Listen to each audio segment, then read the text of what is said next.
Morning, andito po tayo ngayon sa may United Parañaque Subdivision 5. Ito po yung ating property dito na for sale. Ito po yung Xunil Sentay 2-story. Guys, ang details po ng house ito, 4 bedroom, 3 po sa second floor at 1 po sa ground floor. At meron din po tayong 3 toilet and bath sa atin pong master bedroom. At the same time, meron din po tayong bedroom para po doon sa kumbang. Tapos meron din po tayong bedroom sa ground floor. So guys, pasukin po natin ang unit na ito para makita po yung actual turnover. Ayan guys, tignan nyo po, very upgraded naman na po siya. Maganda po yung ating unit. At guys, ano po ay meron pong parking dito, no? So ito guys, itong ating view po ay door po yan. So yan guys, makikita nyo po maganda po yung ating turnover, naka-cove light na po yan. At the same time painted na po yan guys. Tapos dito po sa bandang gitna, makikita nyo po meron din po tayong lanay. So guys, ayan, very nice po itong unit natin, no? Tapos ito po sa bandang dulo po, makikita po natin yung ating kitchen, ano po yan, granite countertop. Tapos meron po tayong overhead cabinet, and then meron din po tayong base cabinet. So ayan po guys. Tapos dito po sa bandang likod, makikita po natin yung ating toilet and bath na complete na rin po yan. Naka-tiles na rin po.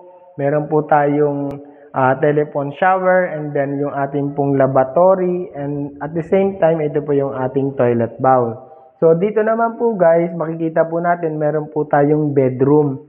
So pwede po natin itong magamit doon po sa ating mga eldest po. So ayan, kung ayaw po nating sa taas sila, pwede po sila dito. At yan po, pwede rin po dito yung ating laundry area. So guys, aakyat po tayo doon sa second floor para makita po natin yung ating 3 bedroom. So guys, akyat po tayo. So dito po ang ating pong hagdan, naka-wood po yan guys. Ayan, wood po yan. Tapos, meron na rin po tayong yung stair handle po natin. Ano po ito?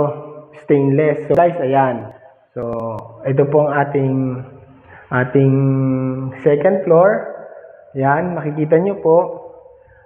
Sa gitna po, ito po yung pangalawang bedroom. Ayan, naka-built-in cabinet na rin po yan guys. So, ayan po. Tapos, ito naman po yung ating very spacious na master bedroom. So, guys, dito sa master bedroom, meron na po tayong mini balcony. So, ayan guys. Naka-sliding window po siya.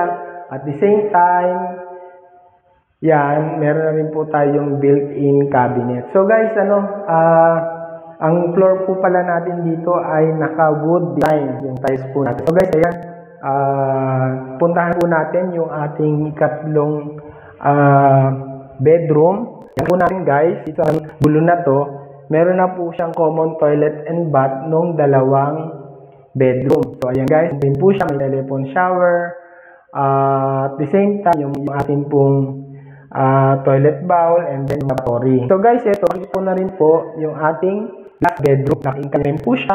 Yan. At tapos, meron po tayong window. So, yan guys. Napakaganda naman po ng ating turnover. At the same time, doon po sa master bedroom guys, meron po tayong toilet and bath. Para hindi na po lalabas sila dito sa common. So, ito guys. Yan. So, malaki rin po yung ating toilet and bath dito sa may master bedroom. Same din po yan. Complete na. Meron na po siyang shower. Telephone shower. Lavatory, and at the same time yung ating toilet bowl. So guys, naka-tiles na po lahat yan. So wala na po tayong ipagagawa. So kung magustuhan nyo po ang unit na to, pwede po kayong mag-PM sa akin para pre-site viewing ko pa kayo dito sa may Jaca Plaza. Malapit po ang project na to. Ito po ay United Parañaque Subdivision 5 dito sa Parañaque City. Salamat po.